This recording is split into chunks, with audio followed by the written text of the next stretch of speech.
Ya, hingga malam pasien korban gempa terus bertambah, tak tertampung dan tertangani 2 RSUD di Kabupaten Cianjur. Pasien dilarikan ke sejumlah daerah lainnya.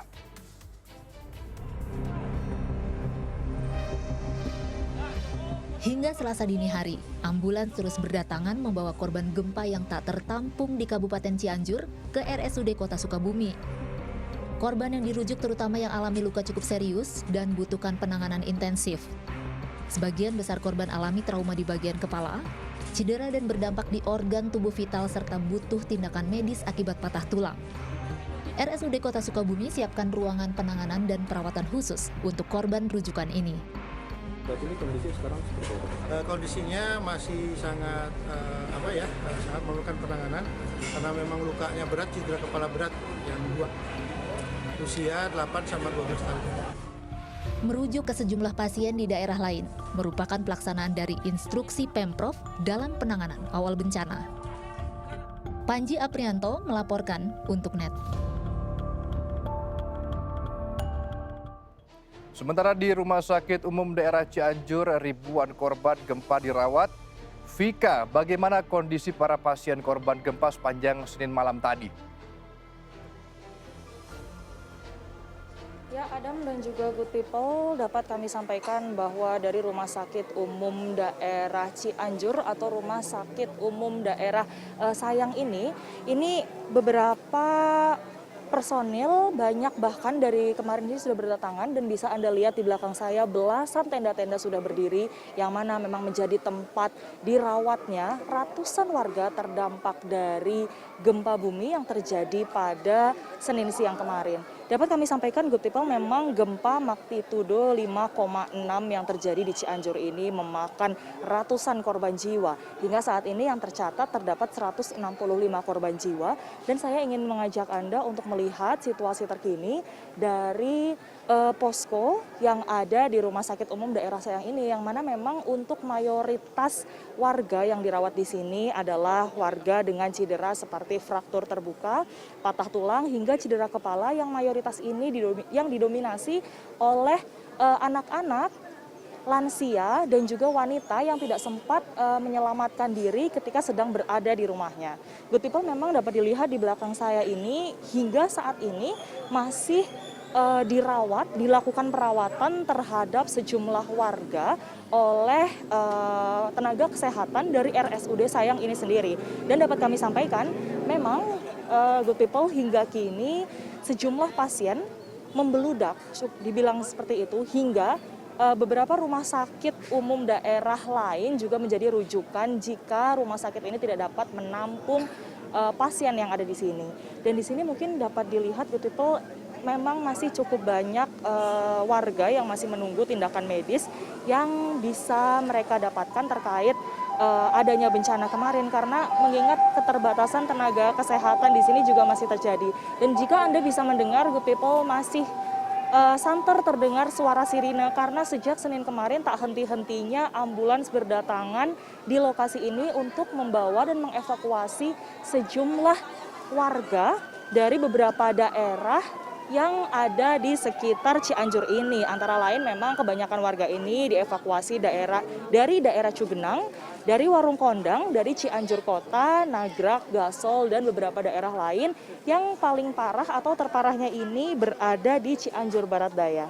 Ya, Good People, memang dapat kami sampaikan belasan tenda ini didirikan baik itu dari BNPB, BPBD, TNI, Polri, Brimob, dan juga lainnya. Dan memang beginilah situasi terkini. Bisa saya gambarkan, memang warga masih terbilang menunggu dan juga sudah beberapa mendapatkan perawatan dari tenaga medis meskipun bisa dibilang seadanya. Bahkan tadi malam kami sempat mendapat informasi dari tenaga kesehatan jika operasi-operasi darurat ini harus dilakukan di dalam tenda karena memang tidak memungkinkan bagi para korban ini untuk melakukan atau mendapatkan tindakan dari dalam ruangan RSUD. Dapat kami sampaikan untuk situasi atau kondisi dalam rumah sakit sendiri ini terbilang cukup mengkhawatirkan karena di dalam rumah sakit masih terus terjadi beberapa kerusakan begitu terkait adanya gempa kemarin, karena dari info yang kami dapatkan gempa susulan masih terus terjadi begitu hingga Senin sore kemarin. Ya Adam dan juga good people, untuk menghindari adanya gempa susulan dan juga korban yang terus berjatuhan lebih banyak lagi, maka seluruh pasien yang telah dirawat maupun pasien yang baru berdatangan ini kemudian dilokasikan atau ditempatkan di tenda-tenda darurat yang berada di 4 titik yang ada di Rumah Sakit Umum Daerah Cianjur ini. Antara lain adalah di stroke center ini atau di tempat parkir ini yang kini menjadi bangsal dari pasien-pasien yang ada di sini. Good people, mungkin setelah ini kita akan bisa melihat bagaimana kondisi terkini dari warga yang ada atau yang kemudian dievakuasi di tempat ini dan mendapat pertolongan pertama terkait dengan cedera yang mereka hadapi. Dan saya akan mengajak Anda berbincang dengan salah satu dokter yang ada di sini. Bapak, selamat pagi. Good people, kita sudah bersama dengan salah satu dokter yang ada di RSUD Cianjur. Bapak dengan Bapak siapa? Saya Dr. Gigi Sarbini, saya di Subkoordinator Pelayanan Medis. Ya. Dokter Sarbini, kira-kira bagaimana kondisi dari warga yang ada di sini? Ya, ini pasien yang sudah dirawat di sini hampir sekitar terakhir mungkin data sekitar hampir 500-an ya, 500 lebih, 470 mungkin ya. Hampir 500 ya. Kemudian data ini disampaikan datanya, data yang meninggal di instalasi kedokteran forensik kita total jumlahnya 91 orang meninggal. Itu yang sudah terdata? Terdata, yang satu belum teridentifikasi. Kemudian yang dari RSUD Cimacan ada 11 orang, kemudian dari Puskesmas Cugenang tadi laporan ada 24 dan dari warga ada sekitar 20. Jadi total sekitar 146 yang Baik. sudah terdata. Bapak, untuk mayoritas warga sendiri yang dirawat di sini ini dengan cedera atau keluhan apa, Pak? Ya, tadi saya sudah komunikasi dengan dokter yang merawat di sini, dokter ortopedi ya, kebanyakan cedera kepala berat dan patah kaki gitu ya, karena tertimpa bangunan, ya runtuhan bangunan ya. Baik Bapak, lantas apakah hingga saat ini untuk RSUD Cianjur ini masih bisa menampung seluruh warga yang ada di sini? Ya, sebenarnya kita kan kewalahan karena kan kondisi bed lapangan atau pelbed kita ini terbatas ya. Tadi malam ada bantuan dari Kemensos untuk tenda lapangan dan pelbed, tenda lapangan dari BPBD dan pelbed dari Kemensos dan dari beberapa dari BPBD juga gitu. Ya. Jadi memang semuanya ditaruh di tenda untuk menghindari adanya gempa susulan di dalam atau bagaimana, Pak? Ya, dari kemarin kan memang untuk menghindari karena kondisi ruangannya sudah ada yang rusak berat, sedang ya, karena kan tidak memungkinkan karena kan takut ada kejatuhan benda-benda dari atap gitu. Meskipun konstruksinya kuat tetapi seperti pelafon itu kan sangat rawan untuk jatuh gitu ya. Jadi kita tidak bisa mengevakuasi ke ruangan. Sementara kita harus di lapangan dulu gitu. Terima kasih banyak waktunya Dokter Sarbini.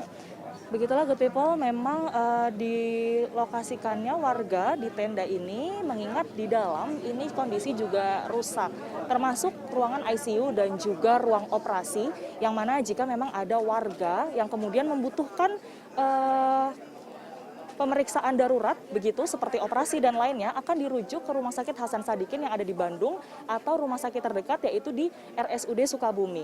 Dan memang hingga kini dari warga juga petugas yang ada di sini masih menantikan sejumlah bantuan logistik seperti obat-obatan, velbed atau kasur-kasur untuk pasien dan juga beberapa bantuan lain yang obat-obatan sekali pakai seperti infus dan juga lainnya. Dapat kami sampaikan good people, memang beberapa dari warga untuk menghindari penumpukan ini, beberapa yang memiliki tingkat keparahan atau cedera yang sudah bisa dibilang membaik seperti itu lantas akan dipulangkan atau dilokasikan, ditempatkan di posko-posko terdekat agar tidak menumpuk di sini dan bisa kemudian bergantian seperti itu mendapatkan perawatan dari tenaga medis.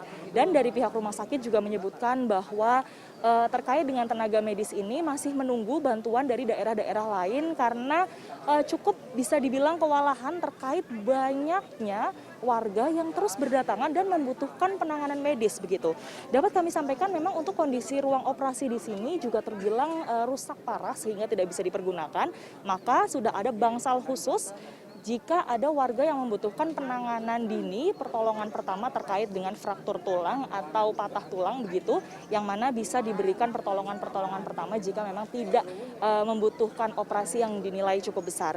Nah, hingga saat ini memang tadi sudah ada kunjungan subuh tadi dari Menteri Sosial Tri Risma hari ini, dan kemarin dari Gubernur Jawa Barat Ridwan Kamil juga sudah datang dan memberi arahan terkait bagaimana nanti arus kedatangan dan juga warga yang sudah lebih baik, yang sudah pulih begitu akan ditempatkan agar memang semuanya bisa mendapatkan penanganan yang optimal. Dan hingga kini kami masih akan terus menunggu kira-kira bantuan-bantuan apa yang kemudian masih akan berdatangan, terkait memang hingga detik ini sejumlah korban terus berdatangan dari berbagai wilayah yang ada di Cianjur. Dan juga memang untuk ambulans sendiri hingga kini telah dikerahkan lebih dari 50 armada, antara lain dari ambulans relawan, dari ambulans Rumah Sakit Umum Daerah Cianjur sendiri, dari rumah sakit umum daerah lain yang memperbantukan ambulansnya untuk bisa dipergunakan. Kami akan terus mengupdate kepada Anda, Good People, dan juga Adam terkait kondisi terkini dari RSUD Cianjur dan juga lokasi yang ada di sini. Memang karena kami juga masih terus menunggu bagaimana kemudian bantuan-bantuan yang akan berdatangan untuk warga, karena memang warga di sini masih terbilang sangat menanti. Di depan tadi kami juga sempat melihat menumpuk logistik juga yang bisa diambil oleh siapapun yang membutuhkan, seperti mie instan, air mineral, obat-obatan, dan juga lainnya. Ya, Adam. Ya, Vika Ramadhani dari RSUD Cianjur, Kabupaten Cianjur, Jawa Barat. Selamat bertugas kembali.